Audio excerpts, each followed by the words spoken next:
A warm good afternoon to one and all. We welcome you to the Supreme Court in Review 2019, which is being held in partnership with the NCS, the National Constitution Society chapter of the St. Joseph's College of Law. So unfortunately, Dr. Jagdeep Chokkar, who was one of our panelists on panel 1, could not be here because his flight got cancelled, as you know of the developments in Delhi right now. And another panelist of ours, Malavika Prasad, has an urgent matter in the High Court. So we have a slight change in the way we do this panel. So I would just give a brief introduction to the panelists who will be on panel 1. We have Mr. Nitin Sethi, who is an independent journalist and writer. Over the past 2 decades, he has investigated, analyzed, and written on the intersections of governance, environment, economics, development, and India's political economy. He has worked previously at Business Standard, The Hindu, Times of India, Down to Earth magazine, and Scroll. He has been awarded several international and Indian fellowships and awards for his reportage. I'm sure you're all familiar with his powerful series on the electoral bond scheme. Then we have Malavika, who is an advocate and a doctoral fellow at the NALSAR University of Law. She has in the past worked on both sides of the bar, clerking for a judge of the Delhi High Court and as an advocate in the Supreme Court of India and other courts.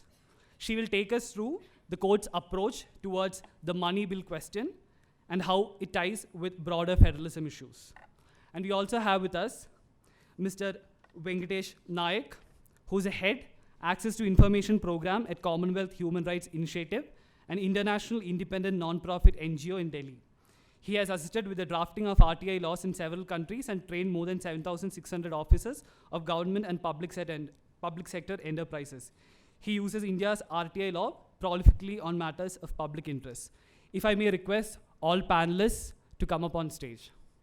Malavika will open this panel, and thereafter I'll make a brief introduction to our work as well as some background to the theme that we'll be discussing in panel 1. So I leave it to Malavika. Good afternoon, everyone. Thank you, Balu. And thank you to CLPR for having me and making the schedule change at the very last moment. In today's 15 minutes, maybe even 10, I just want to explore the ideas underlying bicameralism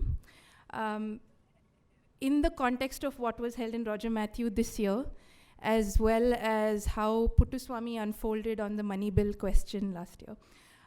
So, as a brief recap, Puttaswamy answered the question of the validity of the Aadhaar Act, which was passed as a money bill, in line with what was held in Puttaswamy 1, right? So Puttaswamy 1 was the 9-judge bench that said we have a fundamental right to privacy, and now the smaller bench will answer whether the Aadhaar Act violates that question, and of course all the other questions of constitutionality. So my sort of broader interest area is to see the resonance between, or rather the lack of resonance, the complete disconsonance between Puttaswamy 1's idea that everyone has a fundamental right to privacy based in the right to autonomy, and then the way in which all this money bill jurisprudence kind of unfolded after that. So the idea I am hypothesizing, the idea that underlies bicameralism is one that is tied to individual autonomy, recognized in Puttaswamy 1. And Puttaswamy 2, by holding in this fashion on the money bill question, doesn't quite capture that bicameralism was meant to preserve individual autonomy. So I'm going to try and explain why I draw the link to individual autonomy over the next 10 minutes.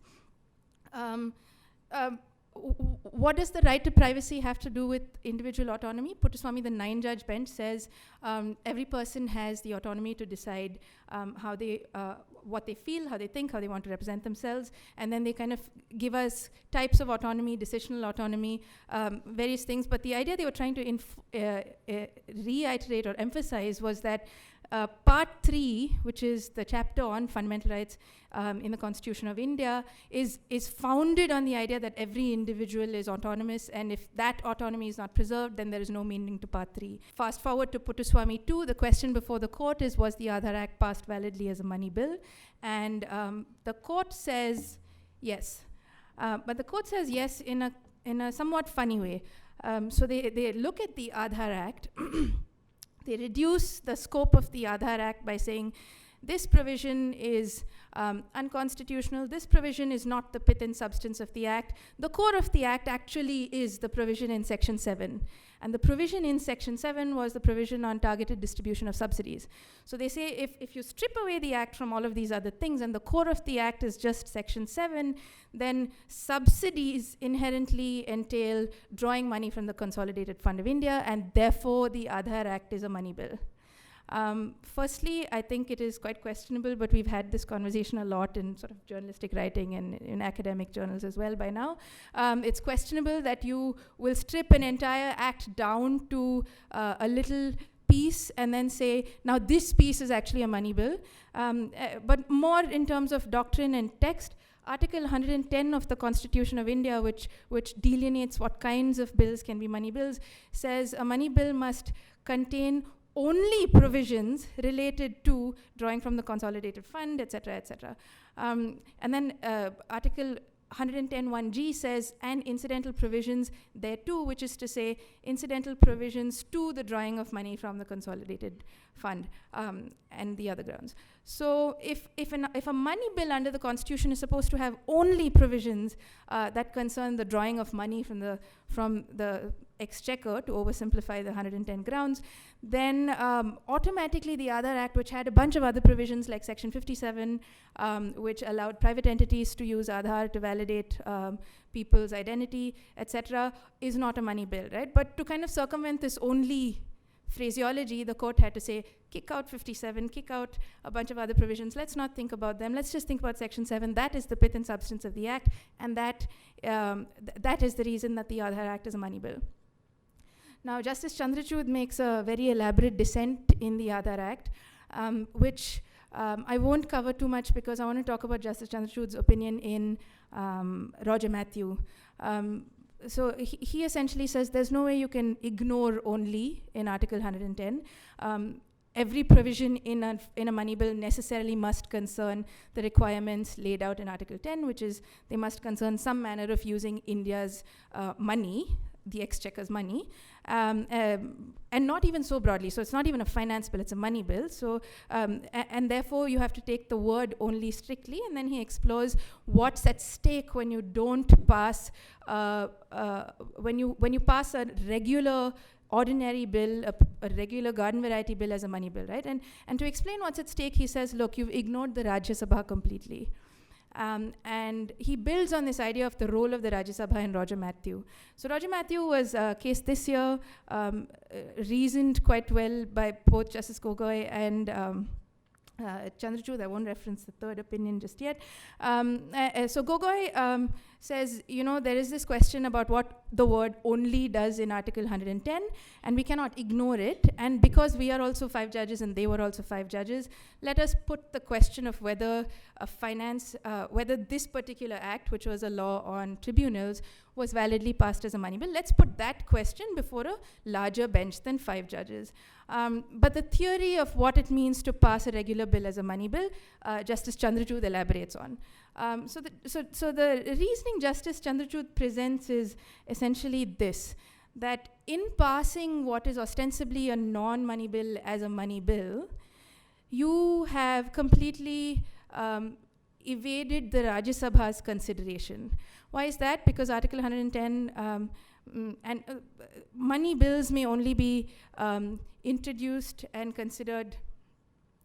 They may also be considered by the Rajya Sabha, but they may only be introduced by and voted on by the Lok Sabha. And the reason for this is, again, historical. It originates in English common law.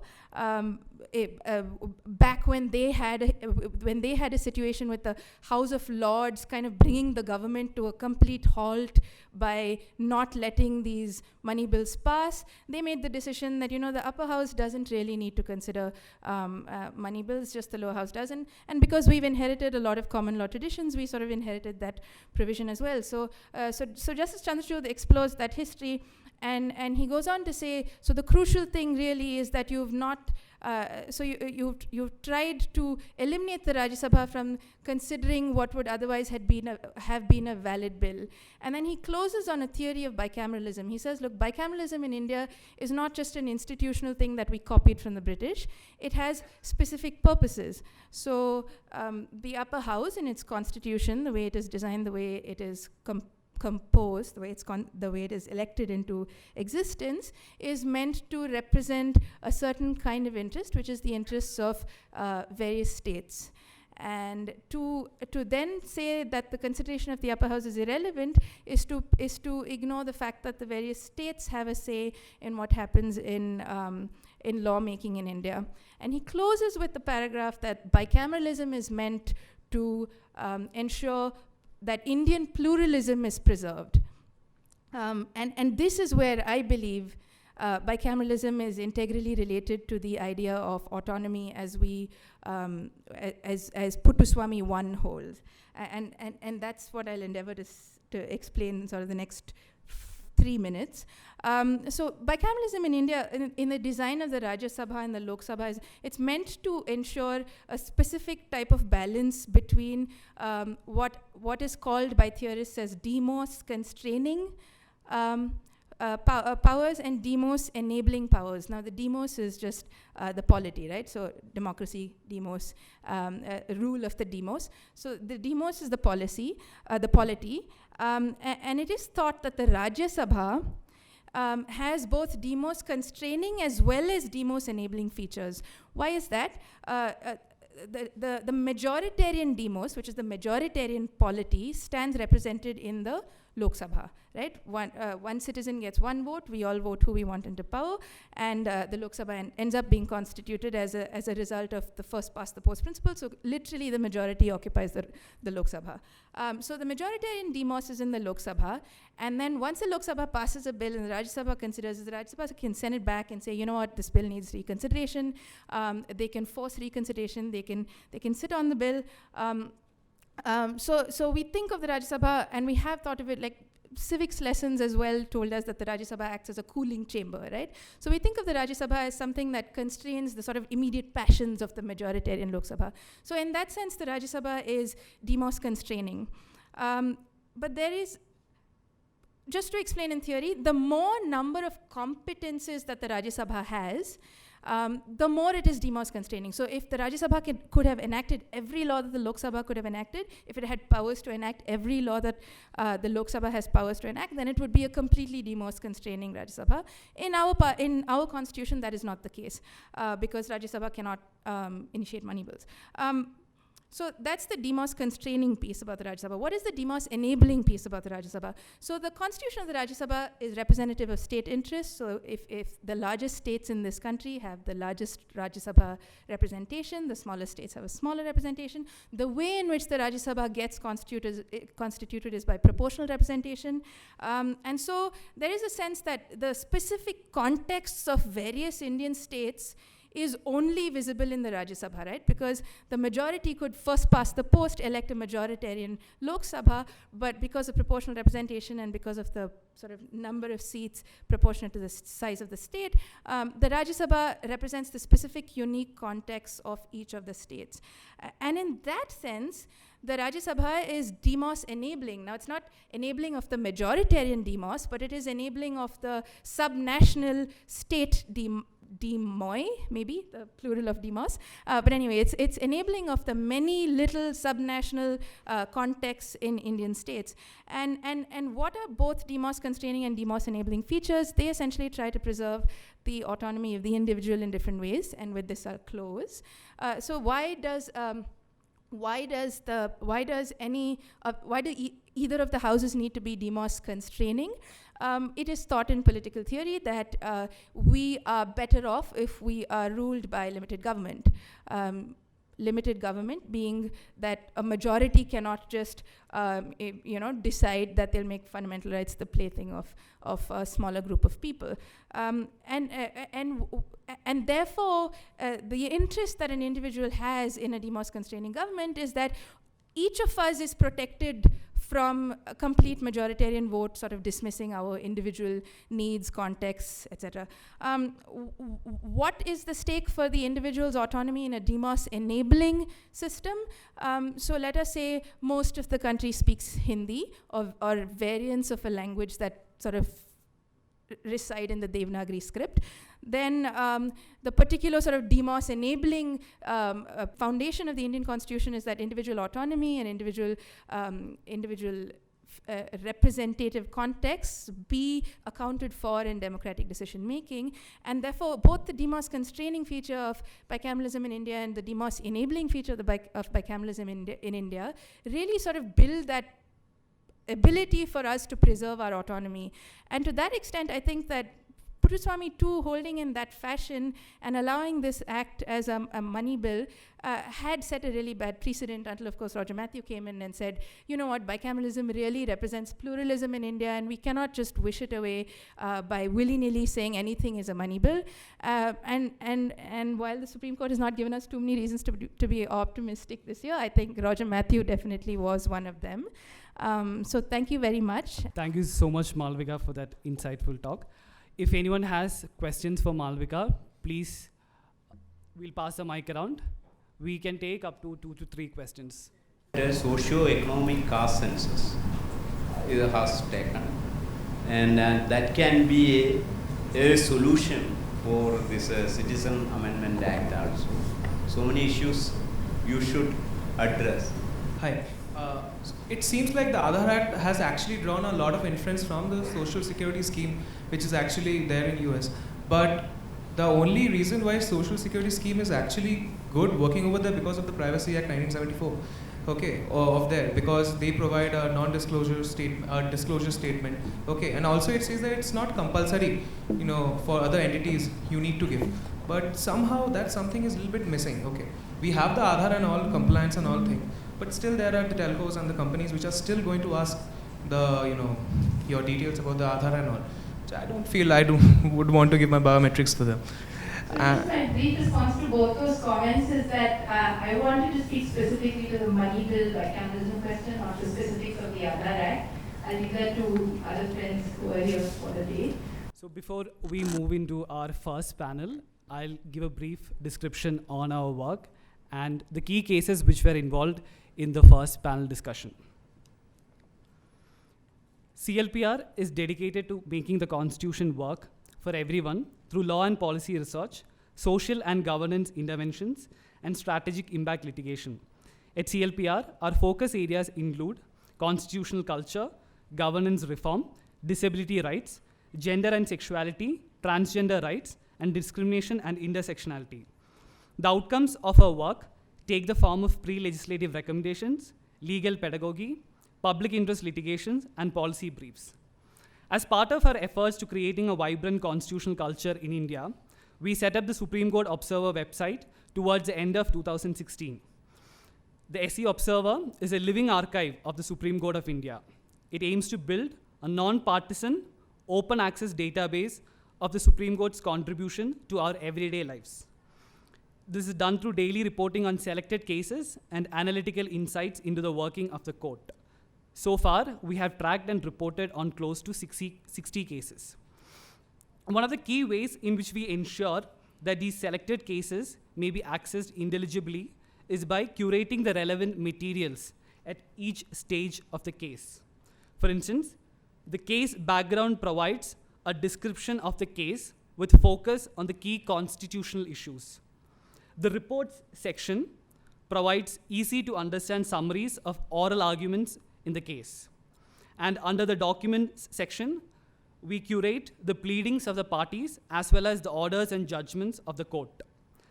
Some of the other tools that we use to break down the cases include the plain English summaries of the court's orders and judgments, and the judgment matrices, which provide a bird's eye view of the critical issues involved in the case and outcome in each of them. Now to the event itself. One of the ways in which the Supreme Court Observer endeavors to increase the popular understanding of the court's work is through public outreach events like these. In November 2018, CLPR hosted the first National Constitution Society Convention.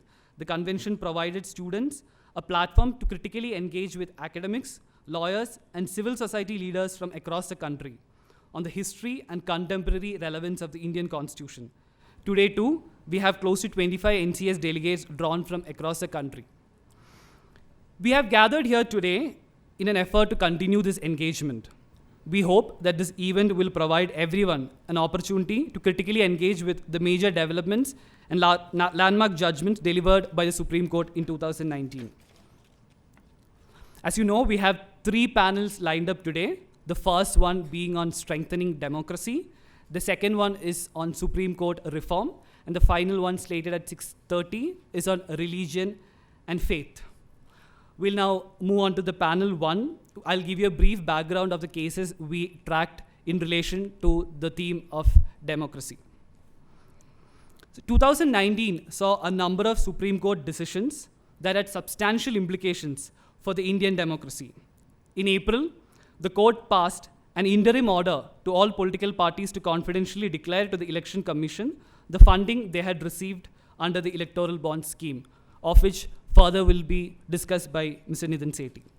In the same month, the court directed that the voter verified audit paper trail, or the VVPAT slip matching, be carried out in more voting booths.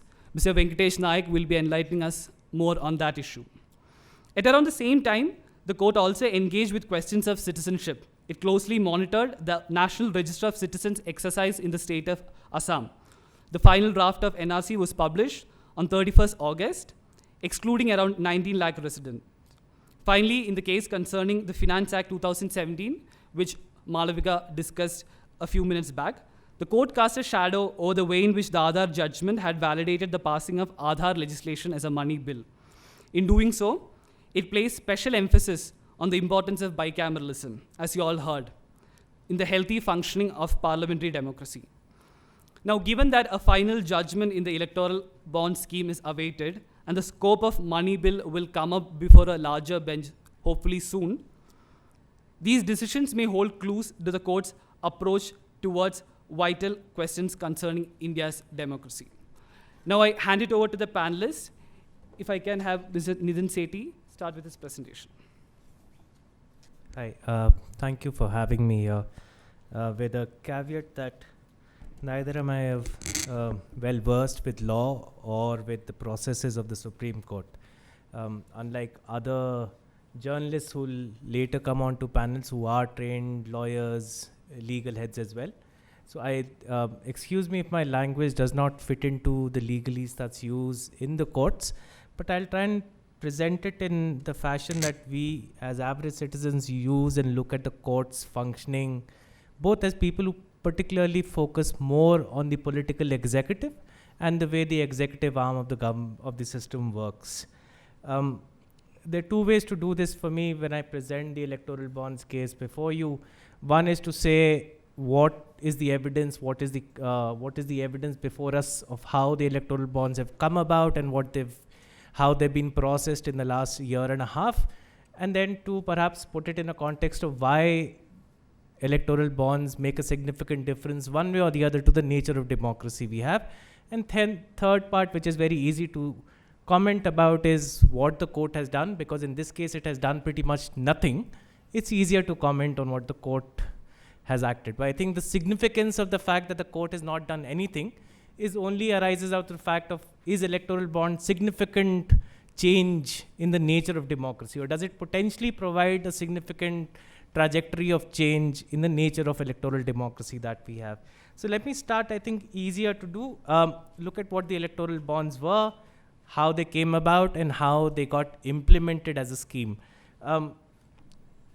We now have evidence before us, which has not been denied by the government so far, that the electoral bonds, as they were processed in a period of opaqueness, came about when at least one statutory authority and one constitutional authority, both involved critically in one, creating of anything called the bonds, two, in running of any electoral process, had said that this is a bad idea.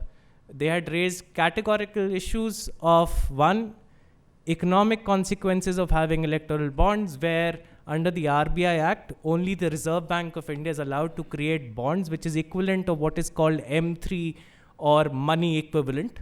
The electoral bonds passed on the power, took away the power from the Reserve Bank of India, handed it over to the Union government, and allowed the Union government to thereafter pass this power on to any other public sector bank, in this case the State Bank of India so far.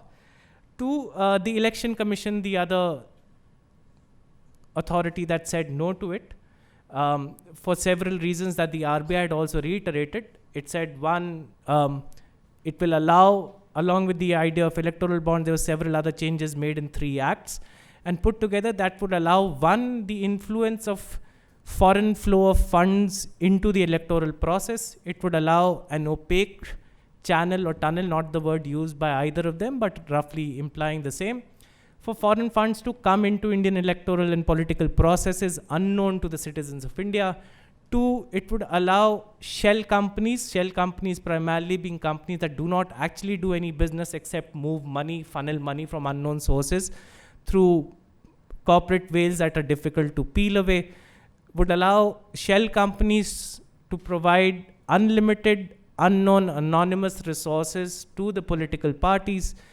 3, it would create a legal regime of non-transparency in how our political parties are funded.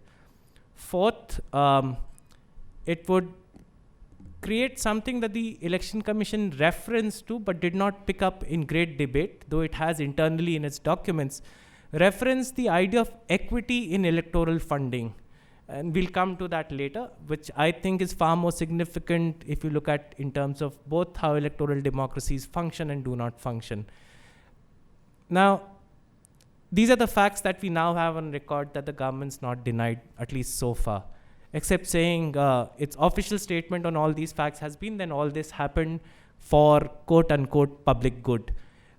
These electoral bonds were created, processed and planned unknown to most except for about 20 people in the government. They did not go through the process under the policy of public consultation that is adopted by this government in 2014.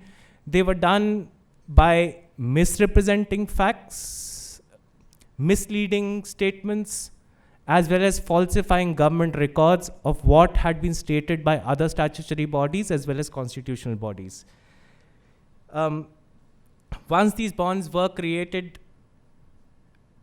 there was a subsequent subordinate legislative scheme, subordinate legislation created under the RBI Act to run this electoral bonds as the Electoral Bond Scheme 2018.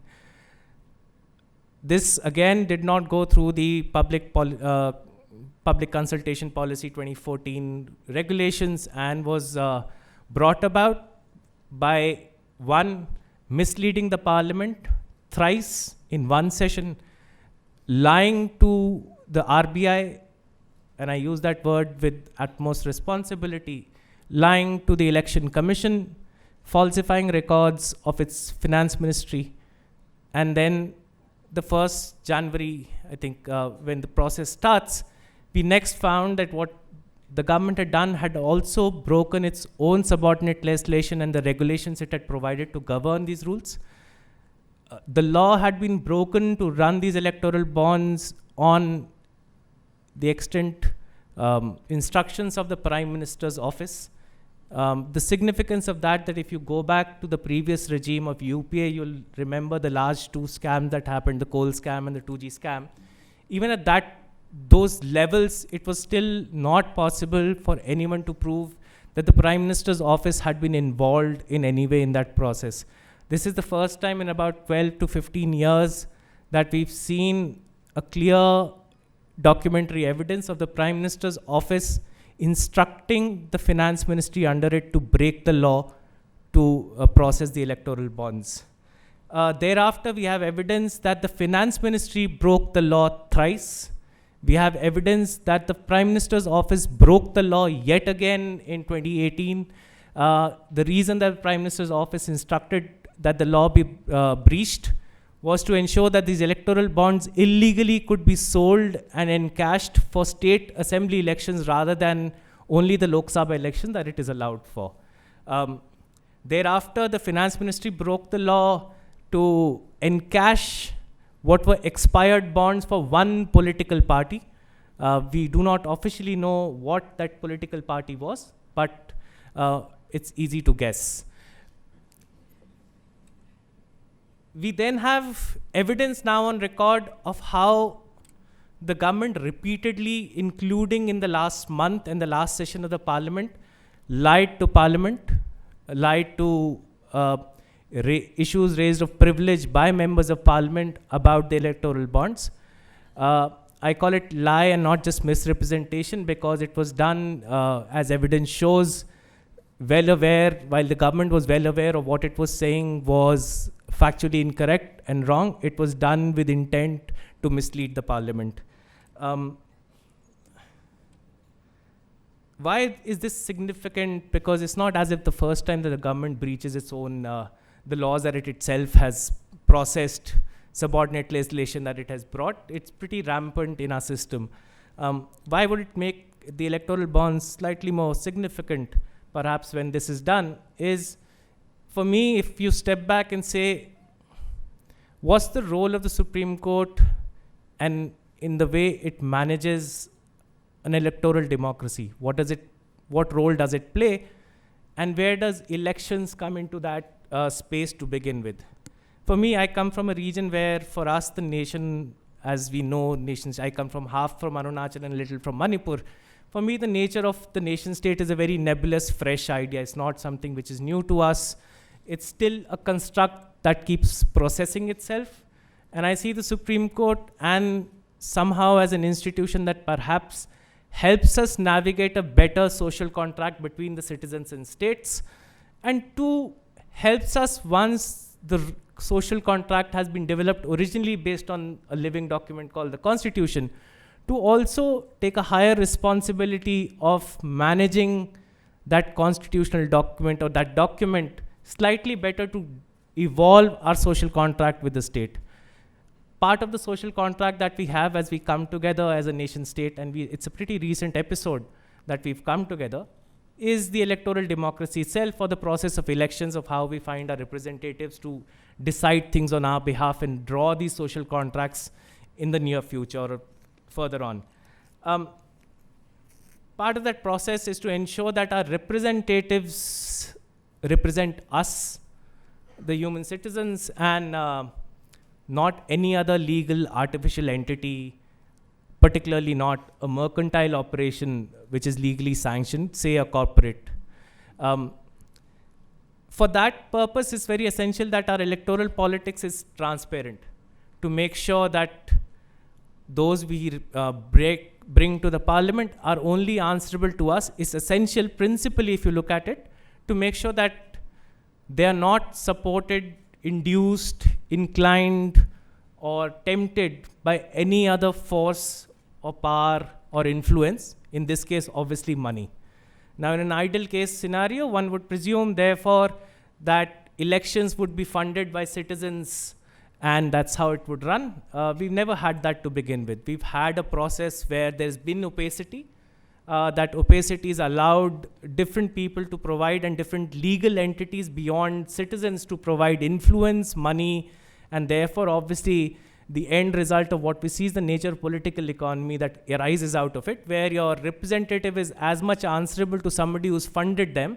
And as an economic journalist, very logically so, if I've been funded by somebody, there's a rate of return I need to provide on that investment in the next 5 years, and I do provide it to whoever it is by whatever means it's possible. Therefore, electoral funding needs to be looked at from two prisms, and this is how Election Commission itself looks at it internally. Is one, the prism of transparency, and saying, if our elected representatives are to be funded in the process of campaign finance, as it's called in the US, by somebody else, say a company or a HUF or an NGO or a trust, can it be done transparently? Two, something that is less talked about, but more important, as important perhaps, is that can this funding as it happens is more equitous, that it allows all different political formations to have equal access to funds, whether they are young, old parties, new parties, subalterns, small city parties, or representative of minorities which otherwise would not find a space in a majority space. so far, before these electoral bonds came in, do I have 2 more minutes? 3, lovely. Before these electoral bonds came in, we had equity established because we had suspended transparency entirely. It allowed that anyone can almost fund any amount of money to a political party because you were not required to tell how much money you've got below tranches of 20,000 rupees.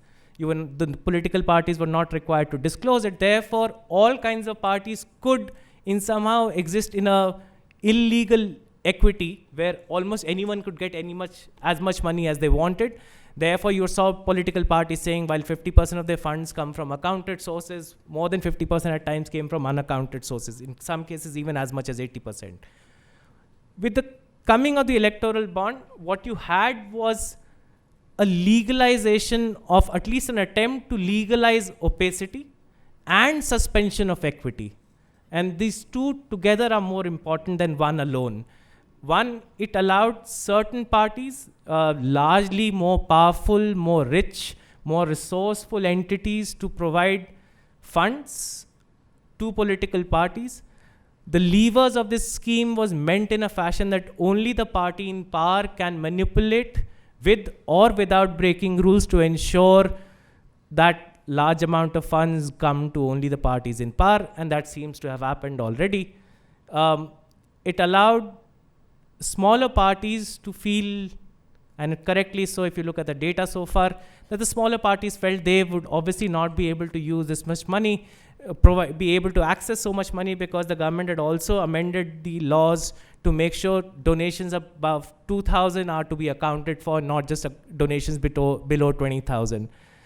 In 2017, I think is the first petition that goes on this matter before the Supreme Court by Sitaram Yechuri and his party, and the Supreme Court does not act upon it at all. Then ADR and others file a separate appeal, a separate case on it, providing much more evidence and I would think a much better quality of an application, questioning the nature of electoral bonds on a principled basis of what it did. The Supreme Court, as we all know, passed an order saying file details of who gave you how much money in a sealed envelope to the Election Commission, and then we'll come to this case later. At that stage, it would have been possible to stop it in its step. One, simply because if you did not stop it, you would have a fait accompli where 6,000 crores worth of bonds had been sold, purchased, and encashed.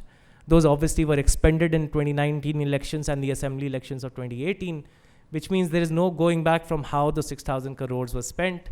There is no returning back from that point. Subsequent to that, thanks to Commodore Lokesh Patra, an RTI activist, we were able to access a plethora of about 1,000 pages of government documents, which provided evidence, as I said, not only about how they were questionable in their principle, but the process of electoral bonds itself had vitiated law. The government, from the highest political executive, had broken law to let these run. So against these illegal orders of the Prime Minister's office, about 700 crores worth of bonds was collected, encashed, etc. The Supreme Court, on hearing petitions where now new evidence was before it, and this was evidence that the government did not deny either in public or the court, decided to now start hearing the case in January. By January, at least one more window of these electoral bonds would be open. The presumption is that last time about 1,000 crores worth of bonds was purchased and encashed in the last window.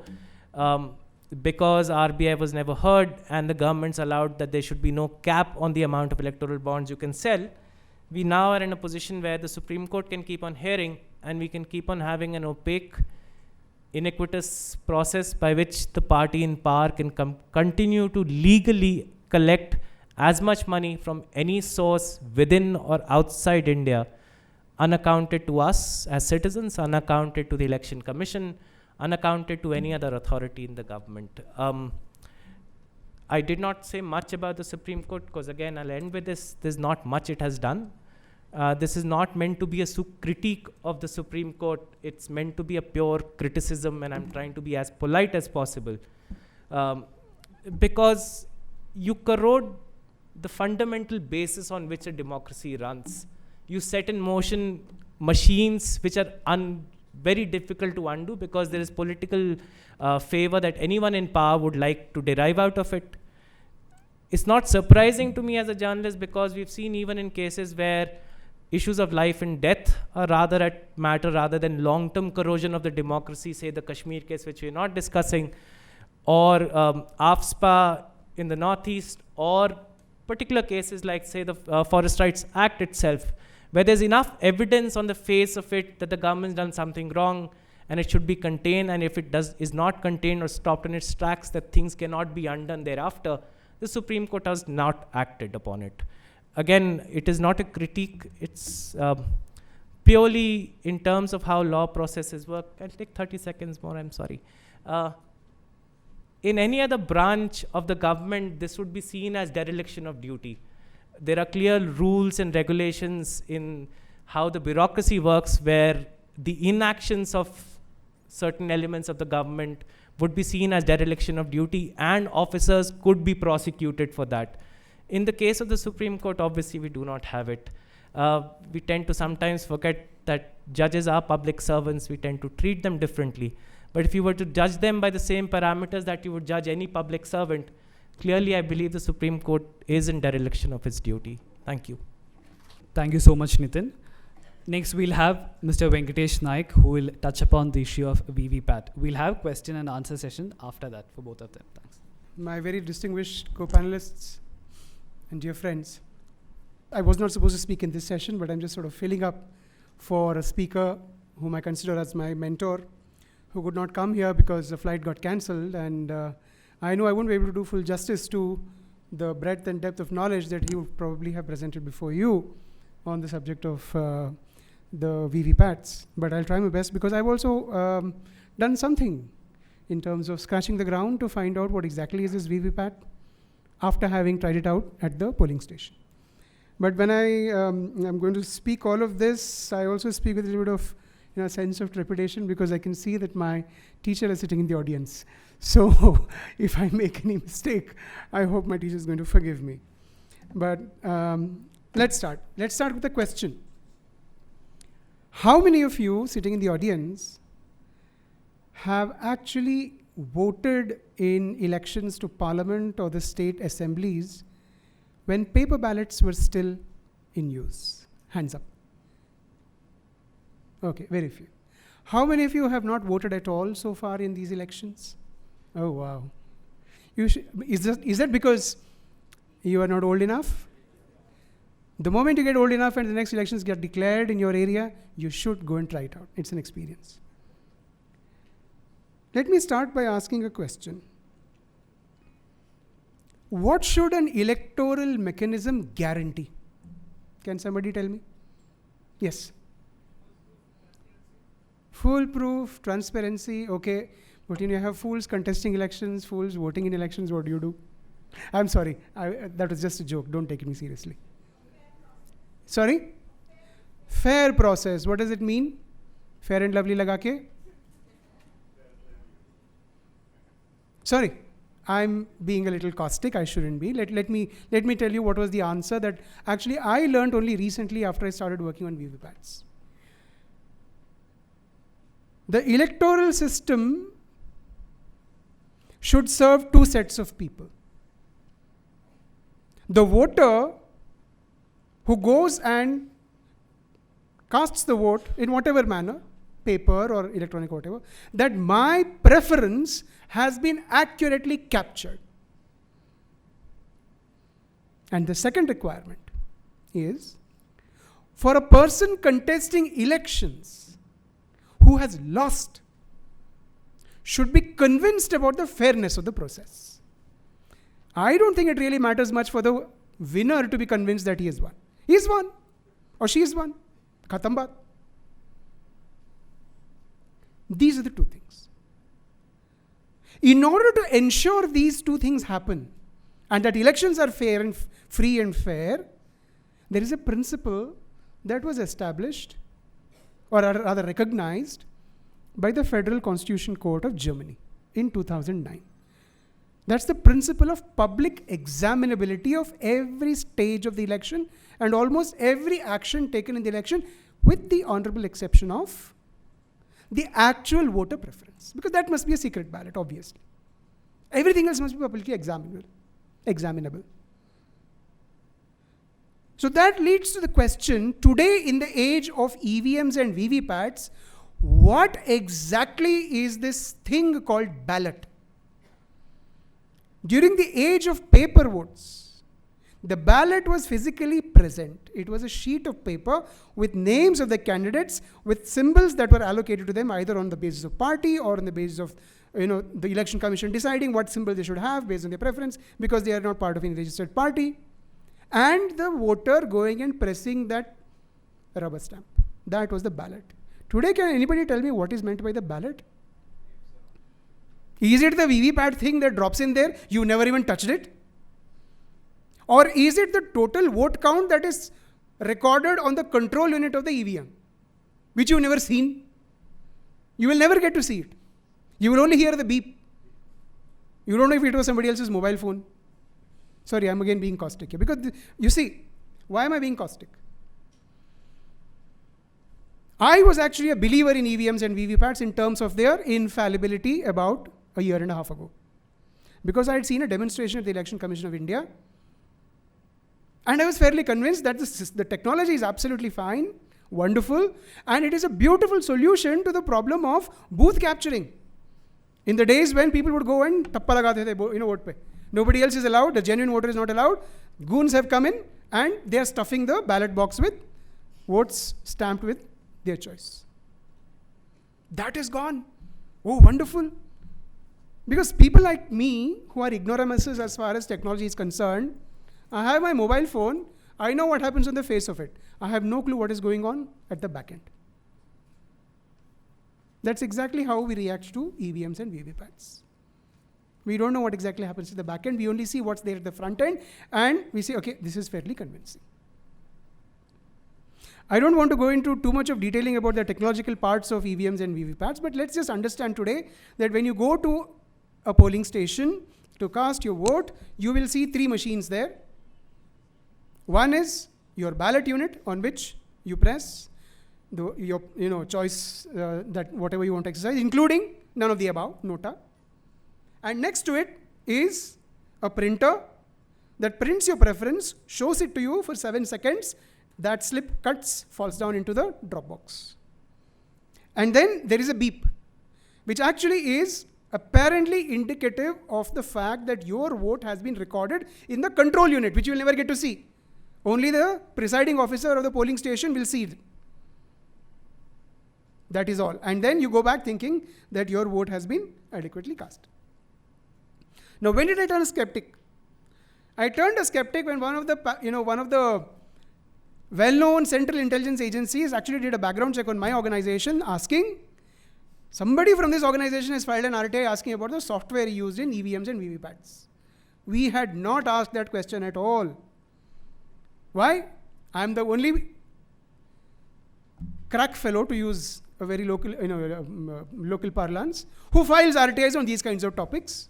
Nobody else does, because they all take it for granted. And I had never filed. And I found out later on that it was actually a good friend of mine who's living in a completely different city, who had nothing to do, never discussed that RTI with me, had filed the RTI asking questions, very simple questions, about the software that is used in the EVMs for the purpose of making that hardware work. Matter went all the way up to the Central Information Commission. After a little bit of digging around, I found out this is my good friend. I said, okay, let us see what is the connection with my organization, boss, which actually required the intelligence agency to do a background check on us. Nothing in the RTI papers revealed any connection to my organization. Neither our address, nor our names, nothing mentioned. So then came up this naughty idea in mind. We do nothing and we still have a background check. Why don't we give them some reason to do a background check? Let us file RTIs.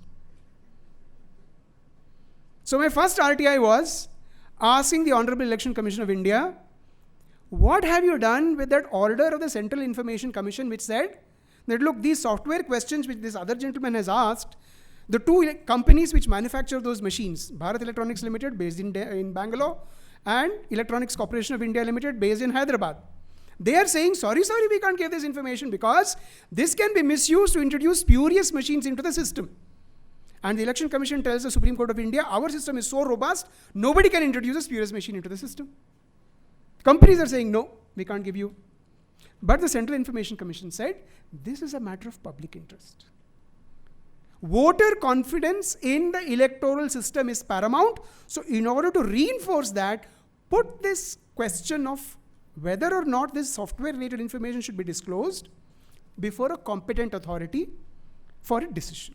The commission didn't want to order. Obviously, they don't think that they can go that far, even though the law gives them that power. They didn't go that far. Fair enough. So my first question to the Election Commission was, what action have you taken based on this recommendation of the Information Commission? Tell me. And then I asked for details of the microchip that is used in the electronic voting machines. I didn't ask about VVPATs. We'll come to VVPAT in a moment. And then I asked for the Technical Evaluation Committee reports. You see, all these refinements, starting from 1997, 96, 97, all the things that go at the back end of the electronic voting machine and nowadays VVPATs, they are all subject to vetting by what is called a Technical Evaluation Committee, whose composition has changed over time. Only when they okay the machine, Election Commission says, go ahead and manufacture, gives the contract to these two companies and they manufacture it. So I said, give me copies of those reports. So the reports came. Quite thick reports. I looked at that and I went, duh. This is so technical, I can't understand. But still, let me go through it because I don't understand such heavy scientific technical language. And then interestingly, in one corner of one of the technical reports, I found a paragraph which said something completely contrary to a previous Technical Evaluation Committee report. The first one said, our microchip is so tamper-proof that once the software is actually burnt into the microchip, even the company which does that work will not be able to read it. That is why it is called one-time programmable, which means once you've burnt it, nobody can read it. But then came that flood of litigation around 2013-14 before the Supreme Court saying just the EVMs. In those days, there were no VVPATs. Said, how do we know that it's actually captured somebody's voter preference? There are just numbers there. So they said, let's have a voter verified paper trail.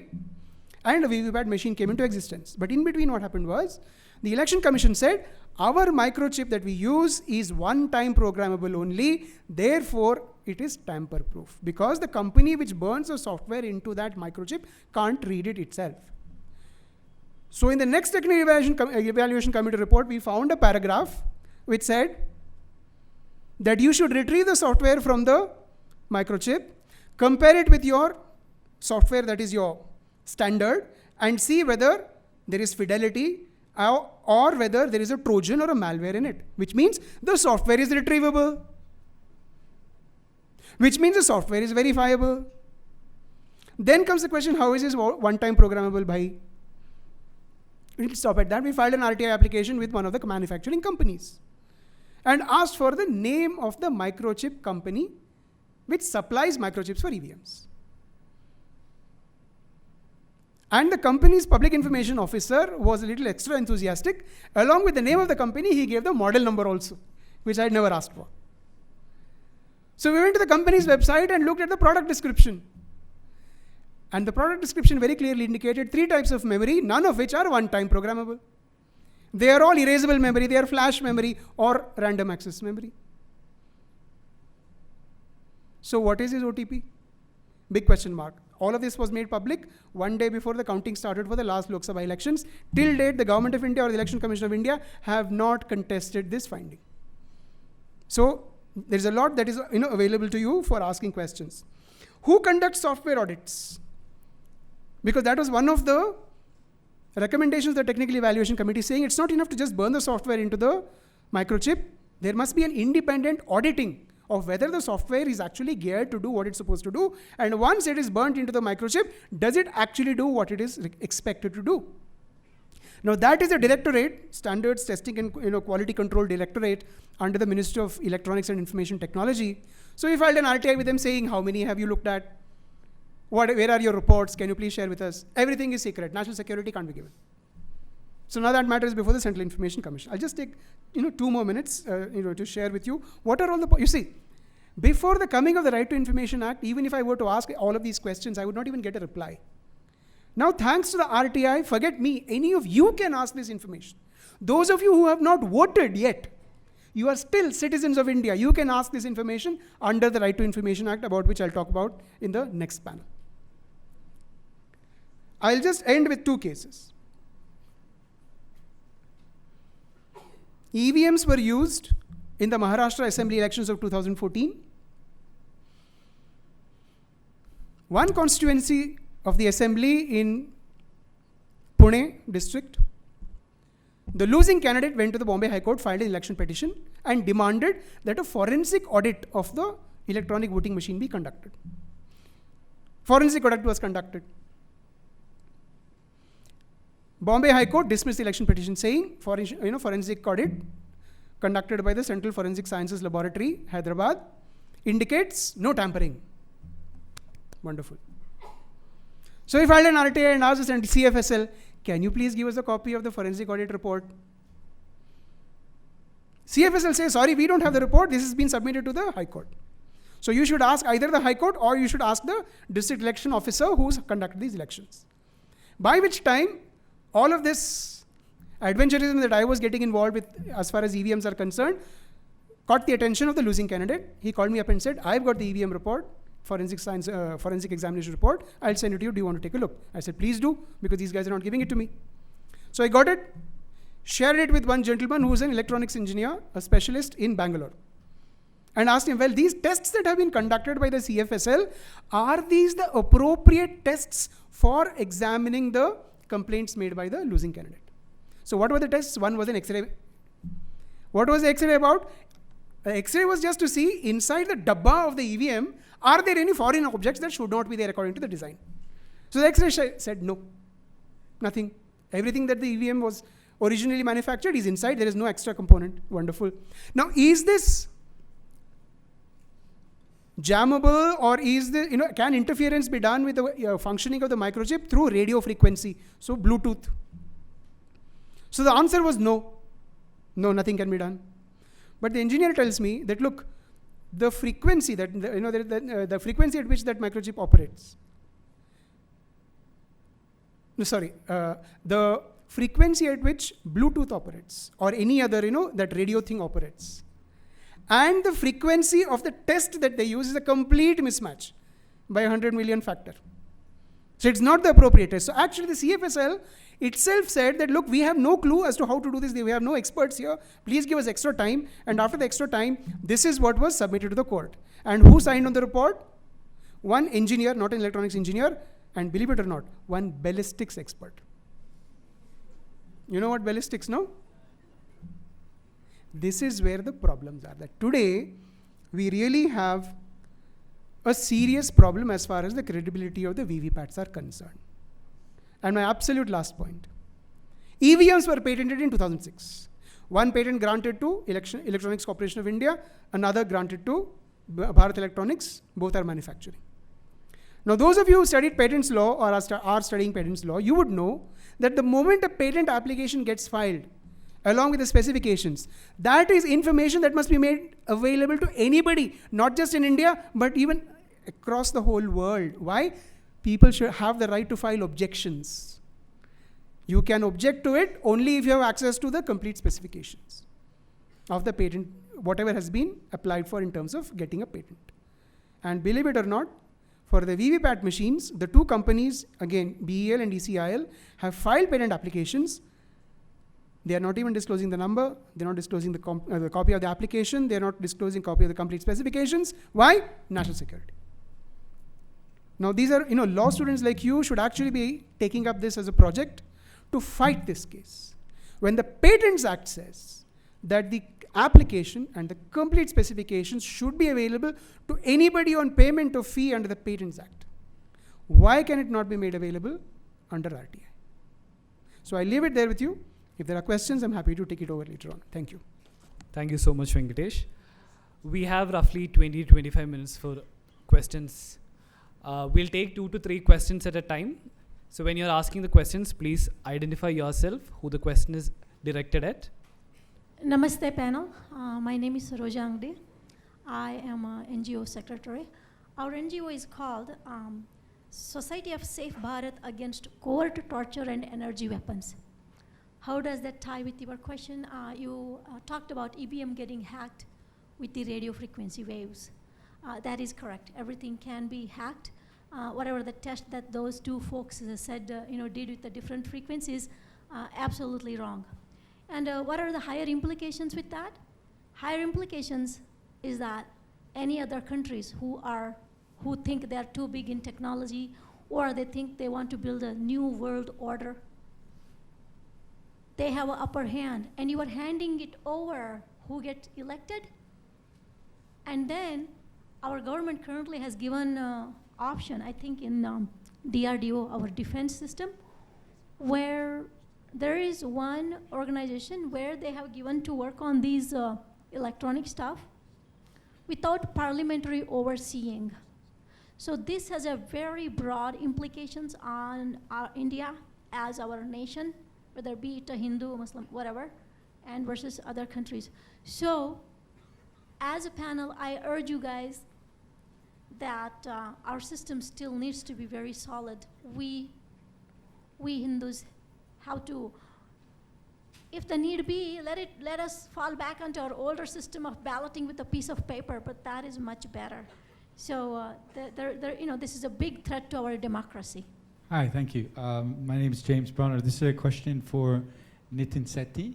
On the electoral bonds, what was the problem that they were intended to solve?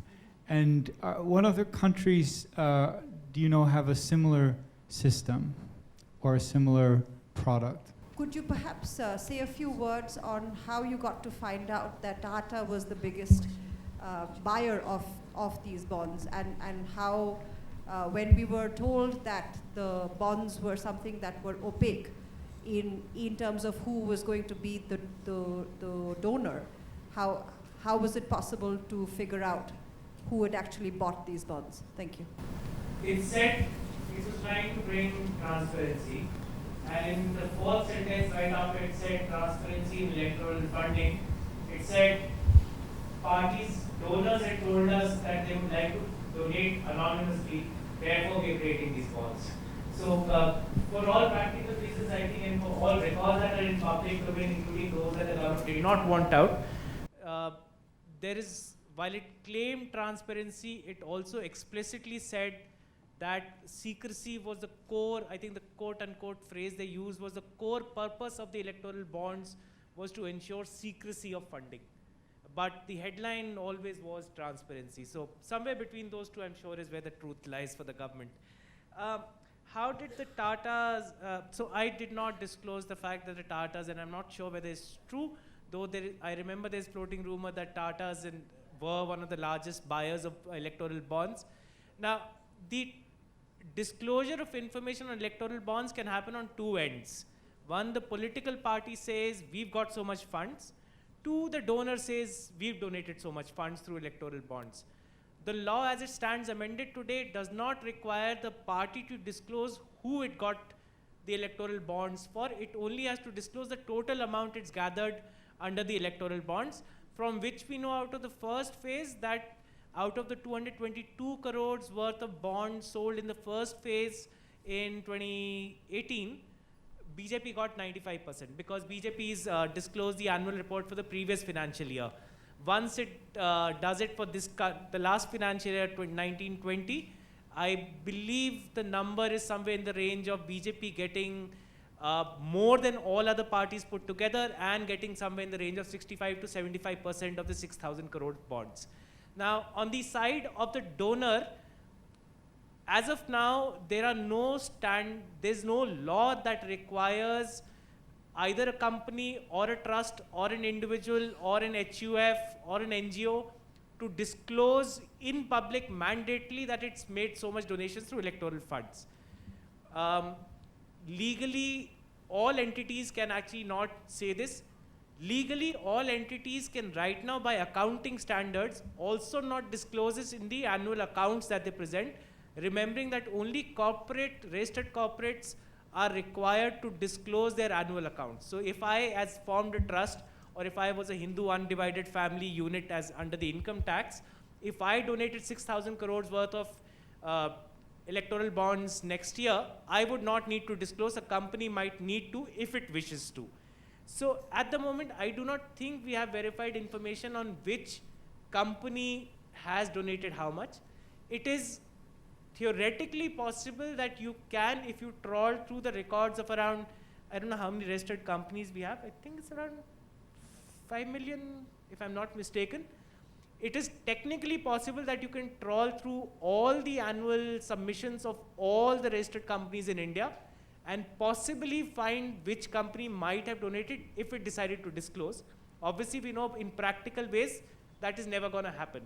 So for all practical purposes, unless the donor and the donee decides to disclose, no entity in India has right now access to that information. So I think the bit about Tata being the largest donors is more right now a rumor that I don't think the companies confirm that, and I don't think it's disclosed in its annual balance sheets. Well, I know I should just stick to my topic, but it's a temptation to talk about electoral bonds as well.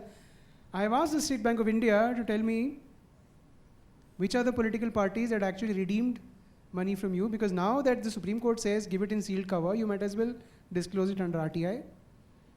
And how much did you sell to whom, transaction-wise? You see, one interesting part that was actually revealed through an analysis of the RTI replies that were obtained by a range of organizations, including ADR and Factly.in, was that there are simply no takers for denominations of 1,000 and 10,000 that are sold through SBI. The buyers are buying denominations of 1 lakh, 10 lakh, and 1 crore. 1,000 is bought by our friend Poonam Agarwal from the Quint. The next panel is going to have a colleague. She bought 2, and probably another 3 or 4 people might have bought that. So it's not for the small donors. It's for the large size donors. And if people are giving that much money to political parties, it couldn't necessarily be out of the largeness of their heart, no? There must be something else. What is that something else is what we need to get to the bottom. But let me come back to my question. EVMs.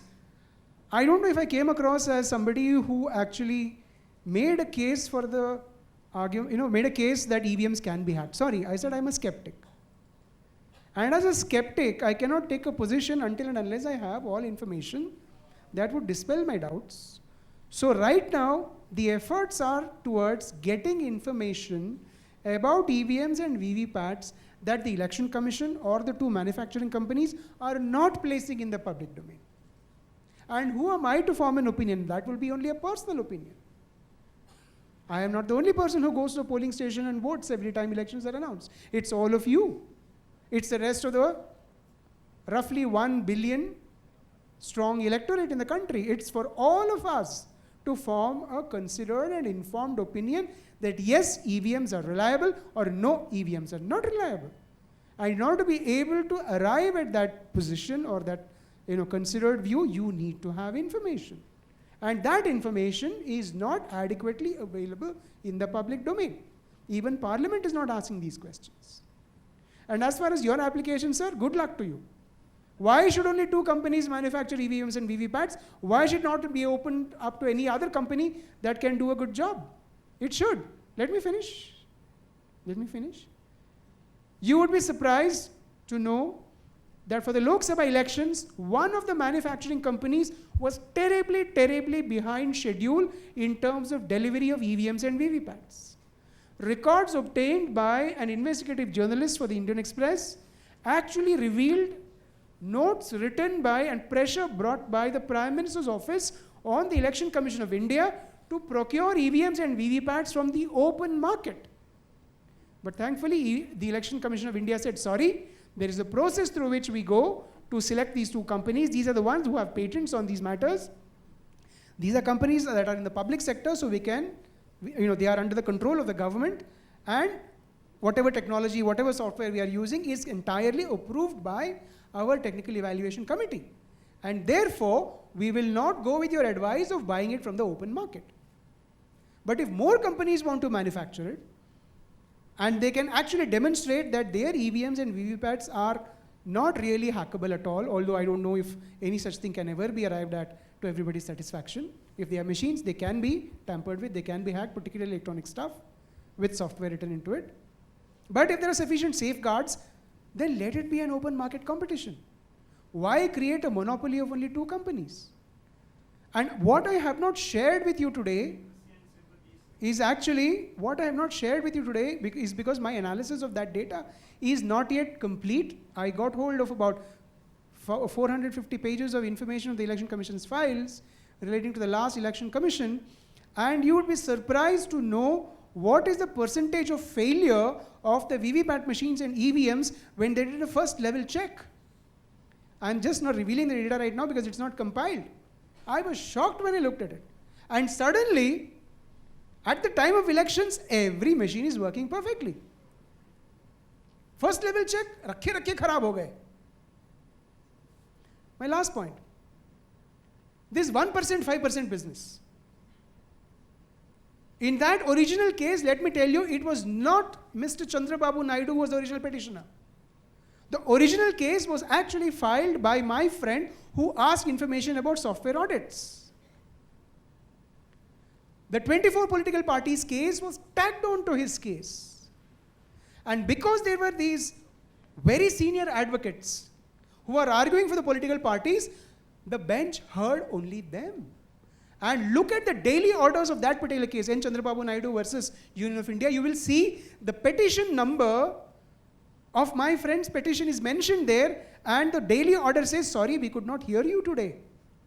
And in the final order, the Supreme Court says, we are closing this case because election dates have been announced and it is too late now to go into this question of software audit. And therefore, after in a lot of bargaining, this is literally like a panchayat, no? 1% nahi, 5% kar lenge. Do you know there is a Rule 56D in the Conduct of Election Rules 1961? Under Rule 56D, any candidate can ask for a complete count of the VVPAT slips as a matter of right. So I filed an RTI application with the Election Commission of India and asked them, but why was RTI application necessary? Because the decision to grant that application or not, counting all the VVPAT slips, is at the discretion of the presiding officer or the returning officer. I think it's the returning officer. So I said, okay, it's discretion. So where are the guidelines? Under what circumstances will you accede to the request? Under what circumstances will you reject the request? Please give me that. Is it a fair question to ask or not? Yes or no? Yes. You believe the reply that I got? They only gave me the SOP for that 1% vote verification that they had to do, the VVPAT verification.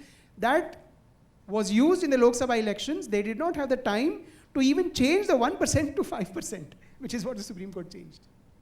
And 3 months down the line, when I asked for this information, the same SOP comes saying this is the procedure for 1% VVPAT count. What happens to Rule 56D, which is actually written into the statute? These are questions that you should be asking again, not just one person.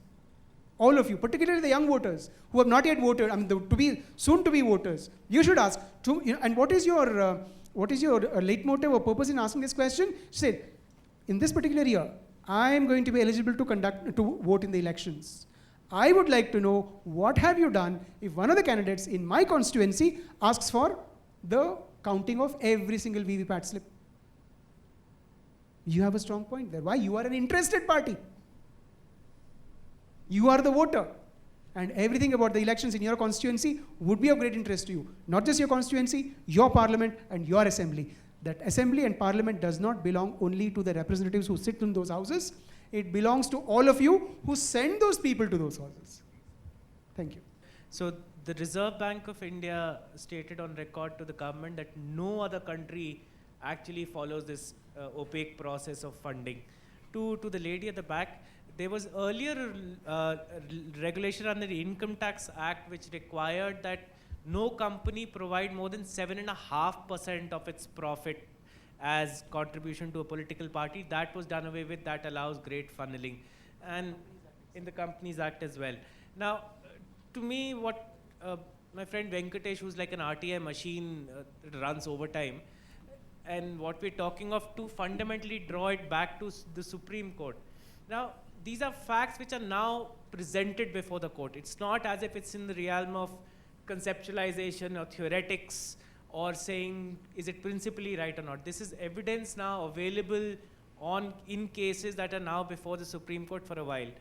The fact that the court has not acted upon them, not taken them into consideration in some cases, in other cases in its oral statements actually agreed to these issues and yet given orders which are contradictory to what it stated orally.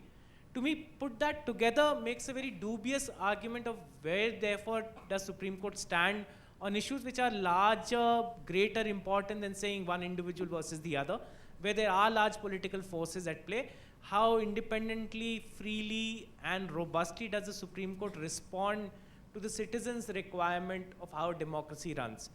In the electoral bonds case, clearly the failure is multifold and repeated, because the original petition, which was based on principles, the second set of petitions which were based on new evidence, and the third set of petitions which are based on yet new evidence, all three of them have not been denied by the government. The only affidavits that the government does, which you should read on their website, is fantastically says this has all been done for public good, including secrecy, including transparency, contradicting themselves in the same case in different affidavits. And yet the court hears, takes a look at all of this, and continues to go on saying, let's look at it perhaps later. And to me, that is egregious. In any other form of government, in private sector or in the executive or in governance, you would find there would be consequences for such egregious decision making. In the judicial process, there is no ability for us as average citizens to hold our own public servants accountable to the work they're supposed to do. And to me, that is as much a corrosion of the democratic fabric that we have as the electoral funds or the questions about VVPAT to begin with. Question is to both of you. As an activist myself, I'm kind of curious to know what you think would be solutions to the problems that we have with both the issue, the electoral bonds and EVM and VVPATs. Well, solutions. Definitely not hackathons the way the Election Commission conducts. Hackathons, how do they conduct it? They put the machine in front of you. They won't let you open it. You can only touch it the way a voter will touch it. And you have to demonstrate that it is tamperable. How is that possible? But they have a strong argument. The argument is that, look, if we let you open the box, and if you take pictures, then you will be able to re-engineer this machine and then introduce spurious machines, which actually then goes into the lack of credibility of the administrative mechanisms that have been instituted to ensure that spurious machines are not introduced into the system or existing genuine machines are not ferreted away. And believe you me, there is actually a case in the Uttarakhand High Court from 2017 where a losing candidate has actually been able to demonstrate that the VVPAT that was used in the polling station was replaced with another VVPAT which actually came to the counting hall. How? The serial numbers did not match. So for the first time in the country, a High Court has actually ordered the seizure of EVMs. We don't know how that case is going to turn out. Safeguards are required. The Election Commission of India needs to go way beyond what it has already done to be able to reassure the people of India that the vote that they cast will be faithfully recorded, faithfully counted, and faithfully declared. If that does not happen, and if systems are not put in place to ensure these results, there will be questions. For example, how has it become part of the public conscience? Sometimes, one has to ask oneself, am I the only idiot in the world who's just, using RTI to rake up muck and nothing else is really happening? Everybody else is convinced. But no, I actually found a stand-up comic. Very rarely I watch these things on YouTube, but somebody sent me something, and I looked at something else that was funny, and then I said, okay, let me watch another episode. And it was so interesting. The gentleman was commenting about holding plebiscite in Jammu and Kashmir. And the stand-up comic said, we should hold a plebiscite in Jammu and Kashmir, and we should use EVMs for that. Forget J&K joining India, they will all join BJP. It's become part of the public consciousness. What is essential is to bring that consciousness onto action the way action is today taking place against CAA or CAB and NRC. We have to start asking these questions about elections before the next round is actually held in a similar manner and throws up results that may not necessarily reflect the popular mandate. Thank you. So the electoral bonds case is rather simple. I forgot to tell you this silly anecdote on the side, but when we were filing for RTIs, a government which is usually reluctant to respond actually provided us copies of the communication between them and the lawyer on the case, which otherwise they had the privilege not to, so they suspended their privilege and provided it, where the government's lawyer was telling the government this is unconstitutional. Obviously the lawyer was changed thereafter, another one was brought on board. But in the case of electoral bond, it's simple. It has to be done away with. It is unconstitutional, it is egregious, it is, it's illegal at so many levels that it's just not fair. What would happen about it? I do not think much will happen about it in the Supreme Court going by the current records. What can possibly be done, and I think a fair amount of us, number of us are trying to do, is under the RTI law, all this information should be made public. We've started a process where everyone should file RTIs asking for details of who funded each party, and we should file applications just asking for this information endlessly. I think that kind of pressure, and we realize, particularly a friend of mine sitting here who's looked much closely at another case where we saw how while court pretends to not look at what public is saying and just looks at evidence on record, it does make a difference, say in the Forest Rights Act, where it initially ordered interimly, I think forced eviction of about 2 million families in 3 months' time on the request of the central government because state elections in tribal states were oncoming, quickly retract and said, no, perhaps we should look at it again. I think Venkatesh is quite right in saying a lot of these questions that we think are political, if you talk to people in political parties, will tell you perhaps there is valid argument to be made of what things should be taken to the court and what should not be. What should remain in the domain of ethical, moral frameworks to be questioned, and what can be done on technical grounds, legal grounds, etc. Even I, somebody who's written on it and clearly believe that the electoral bonds are illegal, unconstitutional, going by the strict definition in the process by which the courts work, I have half a faith that these could be proven to be legally fine, because you would be asking basic principle questions which have not been addressed in the last 75 years of the nature of electoral funding to begin with. Now, if those have not been addressed in the 75 years, I do not know why it would be addressed in this case of electoral bonds, knowing that electoral bonds is roughly in the last year 6,000 crores, which is peanuts compared to the total amount of money the political parties spend. Now, the process would change that over time, electoral bonds will become the larger funding channel and the cash system will go down, which will make sure that the larger parties get more funds. But then to present this before the court and therefore make an argument of equity before court and equity for small political parties as compared to large political parties, I'm not sure how far we can go with that argument in a court any day and a court of this nature at present times. Thank you so much, Nitin and Venkatesh.